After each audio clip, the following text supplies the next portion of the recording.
Today, over 50% of the world's population lives in urban areas. By 2045, global urban populations will increase by 1.5 times to 6 billion. Cities must move quickly to plan for this. And there are not many countries that require this more than India. By 2030, 68 Indian cities will have population of over 1 million each. Does India have the necessary infrastructure to meet these demands?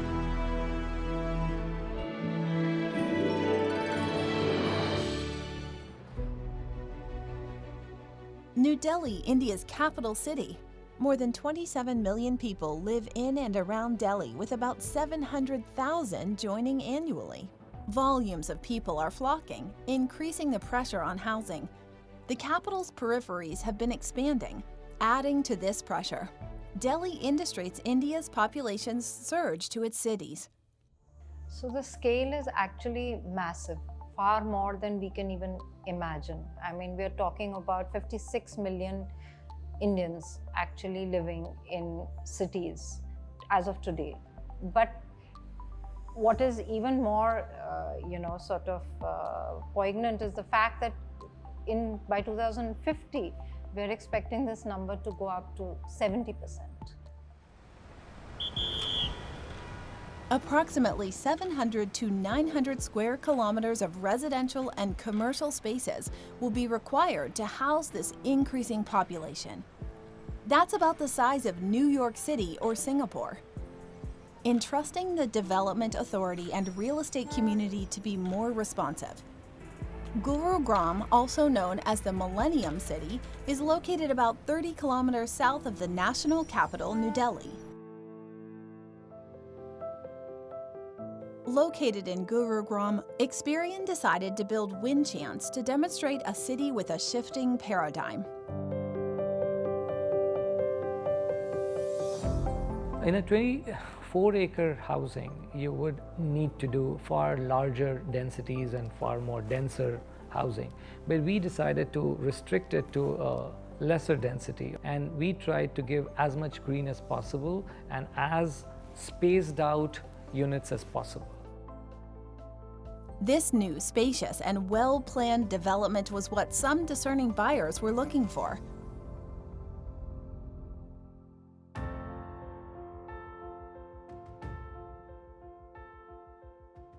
I vividly recall the 24th of June 1999. On that day, our squadron was tasked for dropping a laser-guided bomb on Tiger Hill. This is the first time that the Indian Air Force was dropping a laser-guided bomb, and I was the first pilot to drop that bomb. The challenge was to do something which had never been done before, at an altitude which had never been attempted before. We had a very early morning that day. We got airborne at about 6:30 in the morning from about 500 kilometers away from the battlefield, and set course towards Kargil. It was one of the vivid moments of my entire service career, and I can still recollect each and every moment of it.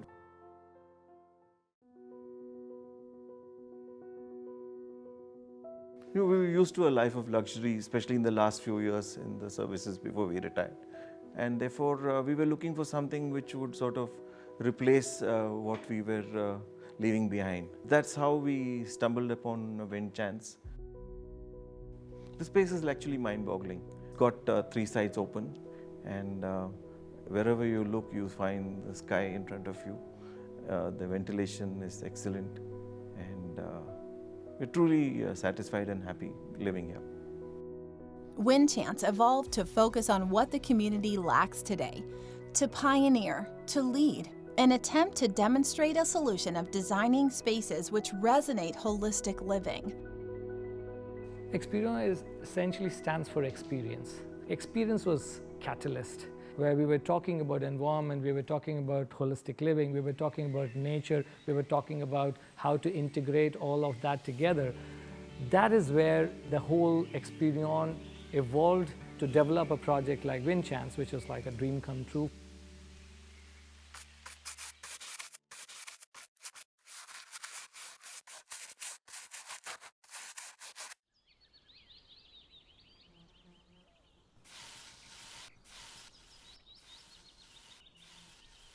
I wanted to do something that's creative. I like to capture the morning sunrise, the sunset. It's so beautiful out here. And sitting in the balcony and to capture those moments. The view outside and the peacefulness and the tranquility of this place inspires me more. It gives me a new zest of life.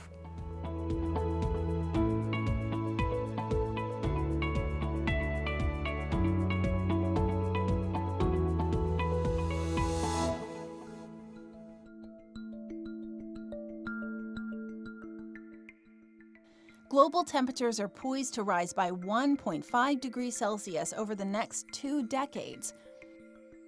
Delhi experienced a severe heat wave with scorching temperatures at 40.1 degrees Celsius at the end of March 2021, marking it as the hottest day in 76 years. There are large open areas in the form of windows and doors, and these are very easily transmitting both heat and sound. To counter increasing temperatures, designers have incorporated several measures, adopting latest technological devices. Let's meet an expert who can scientifically explain and demonstrate the concepts of heat. Can you believe how hot it is outside these days? Every time I step out, I feel like I'm going to melt. Heat outside in our environment finds its way into our homes through walls and windows. As we install more and more air conditioners to keep ourselves comfortable, it would also be helpful if we understood how heat transmission works. Heat is a form of energy, and we use temperature as an indicator of hotness or coldness of a body or an object. Let's try to solve our problem with the help of a quick experiment. We are using this room heater as our heat source. This is going to emit heat towards this single pane of glass as you would use in a normal house. We are going to measure the temperature on both sides of the glass, and therefore we will understand and we'll get an estimate of how much heat is transmitted across this window pane. So to measure the temperature, we are going to use this infrared thermometer. So I'm measuring first on the surface that is exposed to the heater, which is typically on the outside of a house. The temperature on this side is 44.7 degrees Celsius. Now I'm going to measure the temperature on the other side, which would be normally inside the house. And the temperature on this side of the glass is 42.4. So we can see that the temperature difference on both sides of the glass is actually not that much. A single pane glass window easily transmits heat from outside to inside our homes. As an effect, our homes heat up quite a bit during the summer. So a solution to this problem is to reduce the heat transmission from outside environment into our homes by using a double glazed window. We have used aluminum doors and windows, and we have gone to a material selection which is a double glazed unit of glass with an inert material or vacuum in between the layers. This will help me in reducing the heat content as it is transferred from external to internal. So DGU units that we have used, the double glazed unit that we have used, there we have taken care to alter the different glass thickness. The design of buildings can either improve or aggravate the impact of heat waves, urban heat islands, and local air pollution.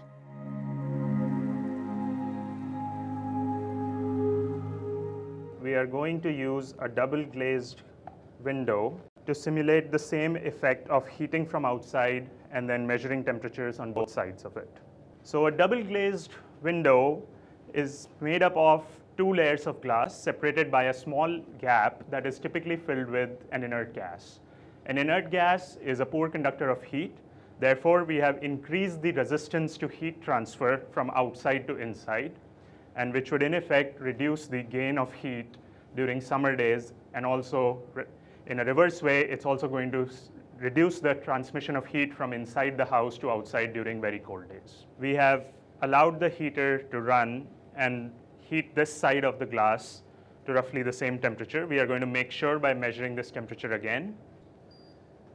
So as we are measuring the temperature on this side, this has come up to 44.5 degrees Celsius, which is same as what we measured in our previous experiment.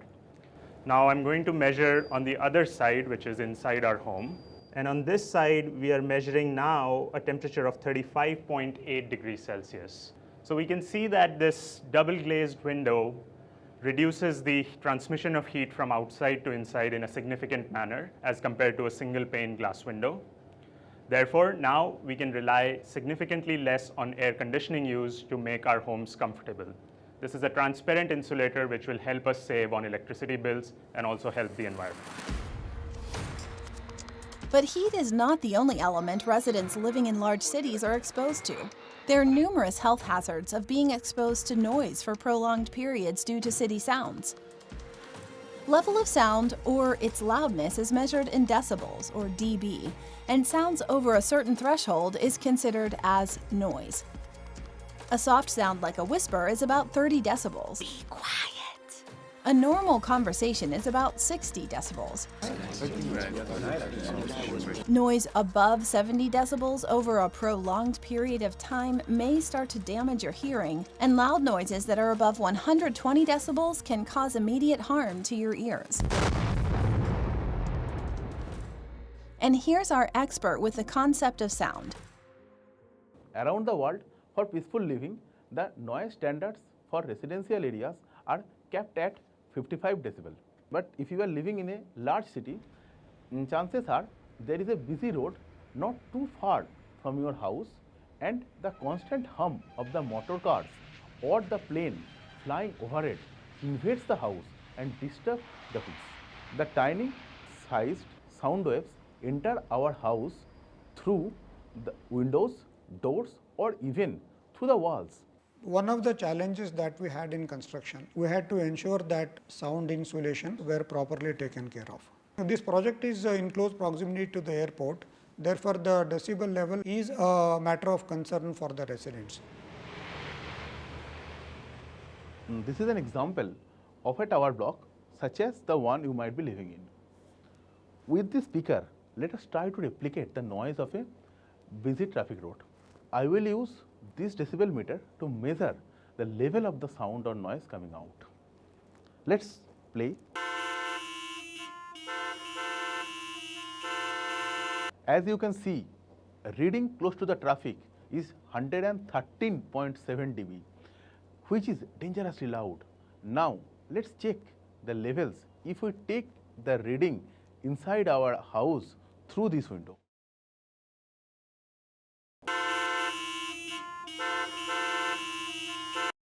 The reading from the inside is 86 decibel, which is still extremely loud. Now, how do you deal with this problem? One of the aspects was a sandwich wall panel that we used.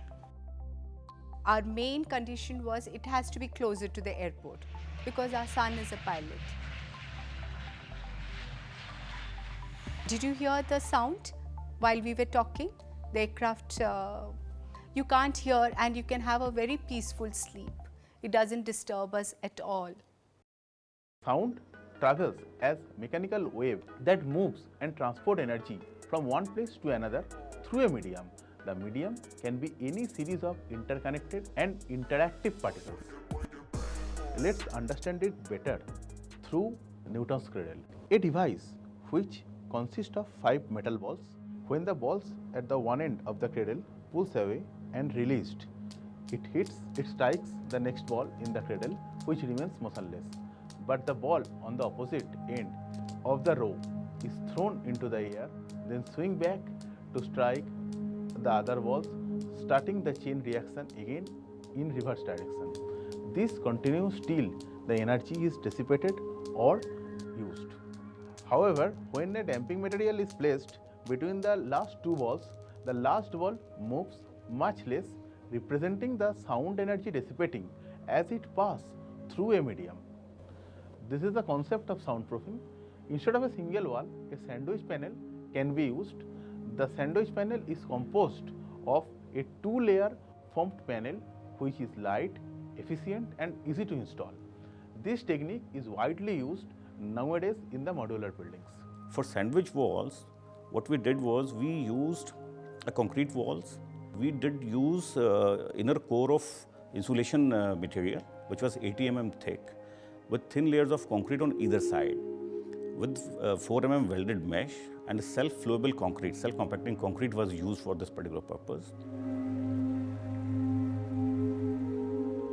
Instead of a single wall that barely dampens the noise, we are using a tower with sandwich wall. Let's check the reading inside the new house with the soundproofing walls.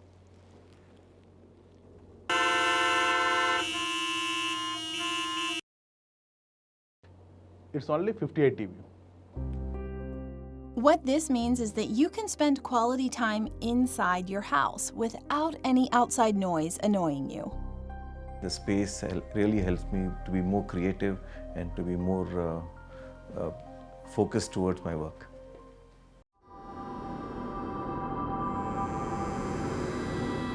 Windchants revolves around the concept of seven. Seven emerges out of the 7 surahs of the Indian music. It has the 7 vows of Indian marriage. It has the 7 rivers, the 7 holy cities, and so on. There is a mysticism to this whole 7 number in India. And India believes in these mythological elements. We decided to inculcate the element of mythology, the Saptarishi. And Windchants, we found these 7 towers in one way, symbolizing that element. This beautiful connotation, once when we superimposed on the plan and the shape of the site, we just realized that the rhythm and the harmony of 7 can be multiplied. There was another reason for why the project was designed in this particular shape. We allowed this whole architecture to allow for the wind and how the wind flows within this entire unison with the landscape green, which created this concept of wind chanting. And from there we derived the word Windchants. Wind is a critical factor, especially when it comes to high rises. Wind speed increases as we go higher. This meant that residents living on higher floors would face high-speed winds pressing against the windows and glass doors, which could shatter if not designed well. There could be a twisting, there could be a warping, or to an extreme case, there could be a shattering of glass also. The aluminum sections are first designed considering the wind loads, and corresponding to these aluminum sections, the window glass thickness is also designed.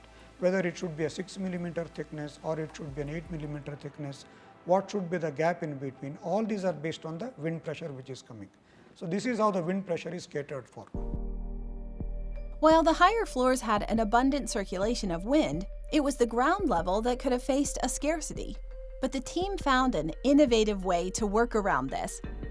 We have tried to ensure that at least about 30 to 31% of the open areas are available to us at the time of completion of construction.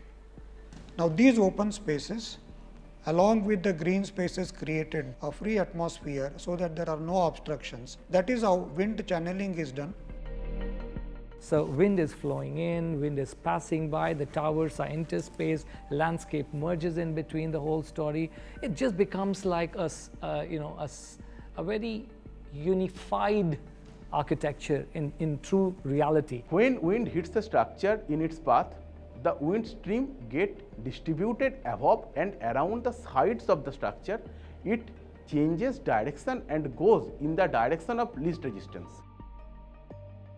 Wind is commonly harnessed in today's world to generate power, but there are other uses of harnessing wind, such as to give people an extra breezy experience at the ground level, where usually they wouldn't feel the breeze, by channeling the wind. When towers or buildings are constructed in a residential complex, wind hits this structure and gets distributed into various areas, thereby not creating any specific stream of wind. If we record the speed of the wind closer to the source, so let's see how it is coming, 5.7 meter per second.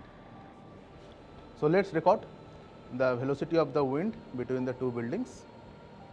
Okay, you can see it is coming 2.5 meter per second once the two buildings are quite apart. Okay, so you have seen that velocity at the back of the building dropped significantly. Well, the name is pretty apt for this place, Windchants. Here we get wind throughout. There's always, when you go for a walk, there's always a lovely breeze and it feels really great. Now, can we able to increase that velocity?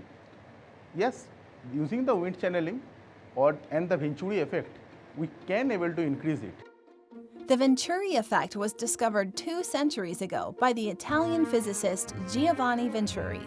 He observed that when wind flows through a constricted passage, the pressure drops and, as a result, the velocity of wind increases. When a series of tall buildings are built close to each other, they come face to face with wind. Wind flowing between them gets squeezed, resulting in a significant increase in velocity. We need to make the 2 buildings closer. Now we are going to measure the speed of the wind close to the source, 5.7 meter per second. So now let's see the velocity of the wind at the back of the building. Here we are putting the building close to each other so that we can able to see the Venturi effect. So we measure it and we can see it is 6 meter per second. As the name suggests, it's called Windchants. It's very windy here. It has very good ventilation throughout the society.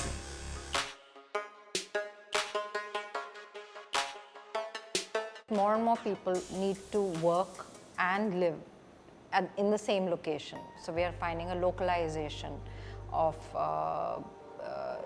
the needs of people. They're becoming far more local rather than moving out of their complexes or moving out of their communities. They are actually looking inward. This is very positive because it allows and enriches the community, and I think this kind of thing is going to help bond society in the manner that it was meant to be. The variety of living spaces at Windchants allows the option of living in high-rise towers to standalone villas. From an Indian perspective, people move from large setups, communities and large families to very small nuclear setups in the cities. It changes the dynamics, severely social dynamics of society, of how we function in society and what we mean by community. But while designing Windchants, the need for a traditional Indian joint family living together was very much a part of planning.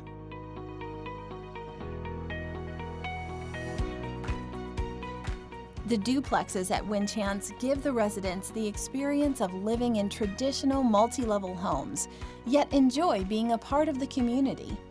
A self-sufficient and safe way of living in a gated project.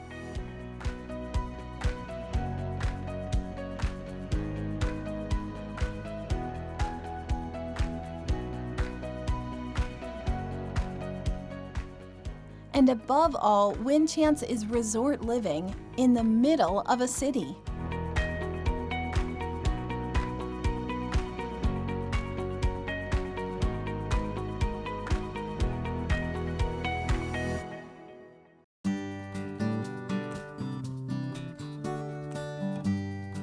We are manufacturers of ceramic bricks, tiles and hollow blocks. That is in Jhajjar. So when we started looking for our new home, I really wanted that my workplace has to be nearby. And Dwarka Expressway would be a good choice. And be it Experion Windchants, I think that's the best choice I've made so far. We were looking for a home post our marriage. It was a new beginning, a new phase for us. We wanted a space that is really spacious, close to the greenery. In Windchants, we have a beautiful clubhouse, a spacious clubhouse. We have badminton courts, squash courts, gym, Olympic lab, swimming pool. Sometimes I play with my neighbors who have become with time my friends. Experion wanted to create spaces that were community spaces within the whole complex. We wanted to give it back to the society. And until and unless spaces are created, they will then become the interactive nodes where you can come down and you can teach, you can learn, you can see, you can interact. And once when all that happens, life happens around that, which we feel will be more holistic.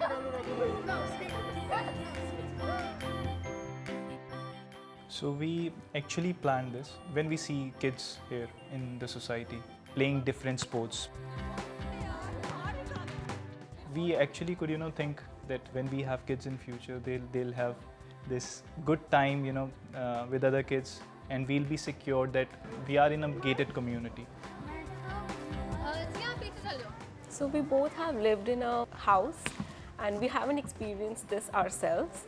So I really believe that we ourselves haven't played these kind of sports in the society.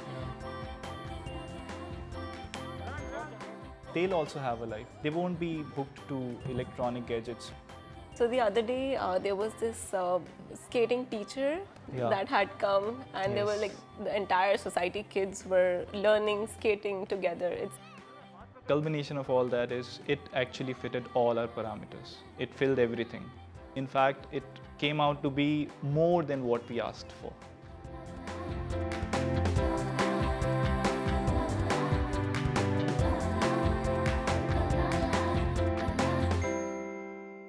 And different families have found their own reasons to move to Windchants.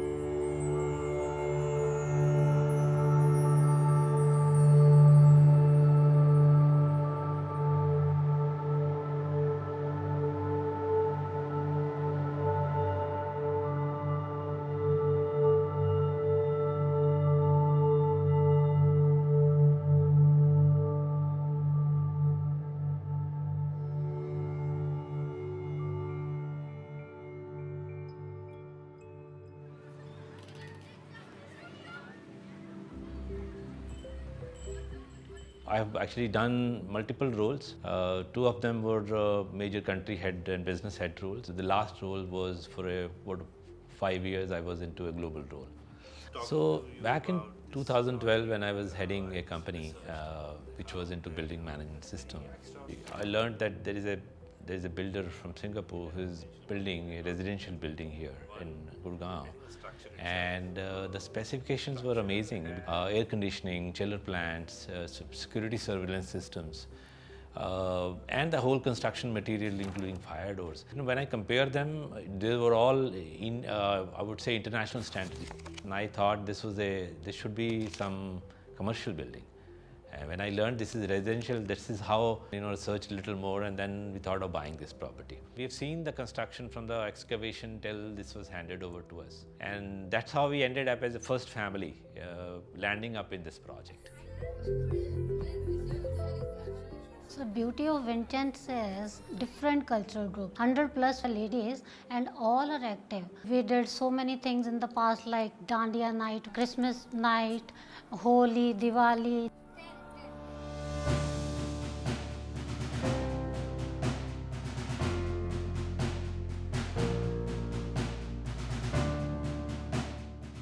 Even people who don't meet often, this is the time that they get together and also show their solidarity towards the country, towards the nation. I think a good feeling overall by the community for the nation.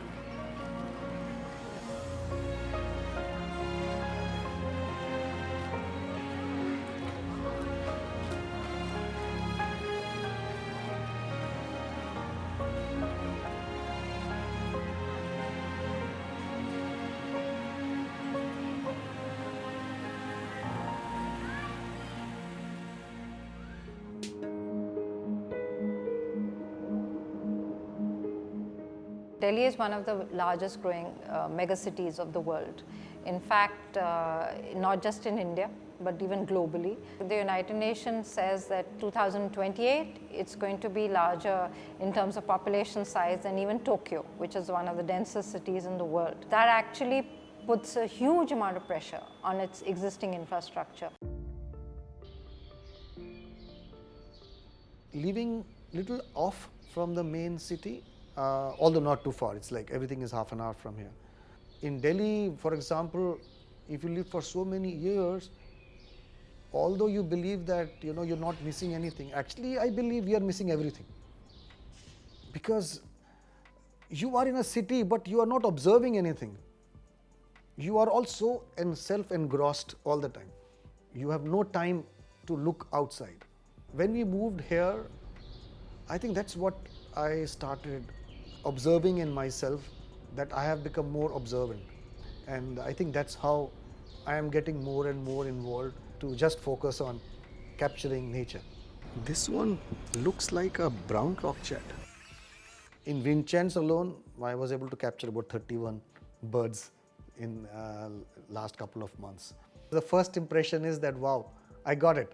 But when you look at it again and again and again, you start seeing, no, this was not, the light was not right, the angle was not right. You know, I didn't capture the real mood of the bird and the eye. Of course, my wife and my children have been a big support. Then they said, Dad, why don't you put this together? And that can be a good coffee table book. That's how the idea came up.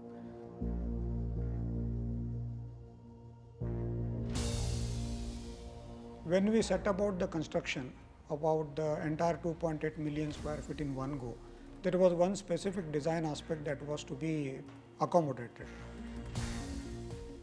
One of Asia's largest residential skywalks connecting all 7 towers, this walkway combines the greens with a jogging track, all at a height of approximately 26 meters above ground level, not surprisingly on the 7th floor. Skywalk became a zone where, it would be the indulgence of the residents for a great luxurious living. However, with the skywalk, the team faced an engineering challenge. They had to ensure that the construction methodology, as well as the choice of contractors, was such that they were able to cater to this and deliver the skywalk along with the entirety of the project. We adopted a monolithic construction methodology here, where we were tackling both the walls and the slab together, so that the high-rise towers were able to be completed within the stipulated time. Skywalk is the most important feature of this particular project. A few high-rise towers and few mid-rise towers. For interconnecting, 3 number of bridges were required. To construct those bridges, they were coming at 26-meter height, and these were coming on top of the basement slab. So doing that scaffold of this height, this magnitude, it was quite a heavy thing. Staging, shuttering activities, and a lot of live load. This was coming to about 1,500 tons for each of the bridges. Now, erecting that magnitude on a basement slab, that was a big challenge. So we implemented a lot of systems and processes to take care of the safety and quality for the people who are working here, and then implemented that. So that was indeed an engineering challenge. Construction had its own challenges. One, because in some parts of the skywalk, in its entire length, it is not supported by anything except the tower supports. It's a freestanding skywalk there. At some parts of the skywalk length, it is like a bridge, and at some parts of the skywalk, it is on the terrace of the building, which is an integral part of the building. Now, whenever it was part of the building, forming the terrace of the building, we did not have much a challenge in the scaffolding or the concreting part because it was part of the building. I feel the skywalk is so beautiful, like gorgeous in the morning as well as in the evening, We usually take the evening strolls. At times we take the midnight strolls, can you believe it? It's just so amazing. Now coming to the portions where it is as a bridge between 2 towers. There is no support at the bottom at all. Now we are talking about 7 floors, but there is a ground floor. So this is actually 8 floors of height of scaffolding to be done. So that would be more than about 80 feet of height, where the steel scaffolding has to be done right from the ground level without any intermediate supports. Windchants merges the concept of green at its 7th level, which is nothing but regained green from the ground level on the top level. This gives us an opportunity to integrate it with jogging tracks and herb gardens and landscape breathers for people to come down and interact and use these spaces meaningfully. Now, when we actually construct, there is construction load. So the scaffolding which was done below that will have to take into account all these incidental loads. And the way we overcame is because we focused on what incidental or accidental loads could be coming on. We did not give it a trial and error method. We went into the detailing what loads are coming, what incidental or accidental loads could be coming on that. We designed the entire framework for structure with a factor of safety, and then we erected that. Architecture is both a science as well as an art, and you have to mix the elements of nature to arrive there. In my profession, when I'm usually up in the sky, I'm in a cramped space. But here, I'm up in the sky, open spaces, greenery, beautiful breeze. You just can't beat it. And here I am living my DDLJ dream life with my family. And when the season is right, with mustard field all around us. A lot of really well designed private developments are not just about the content of what is inside there. They are actually catalysts.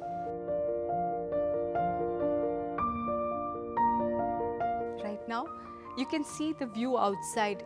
It's spectacular actually, the greenery outside, the Delhi greens, and nothing is going to come over there. So that's why we chose this house.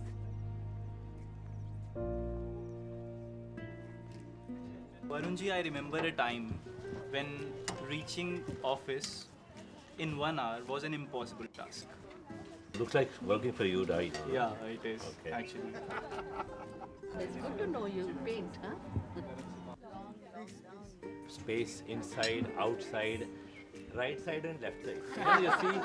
It's like cantonment, huh? I'm an outdoor person and I really feel that this place has given me amazing opportunities.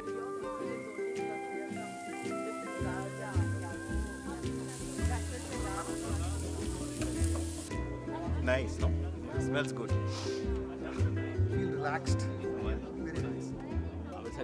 So for Experion, developing Windchants and similar kind of developments was just not a business module.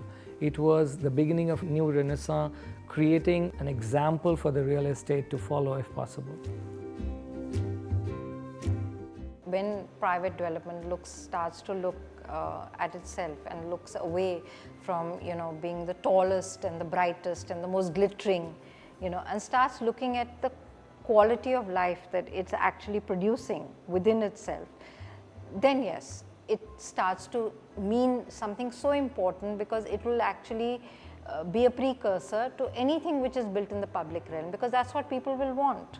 So it's very important to move away from just being a landmark to becoming a benchmark.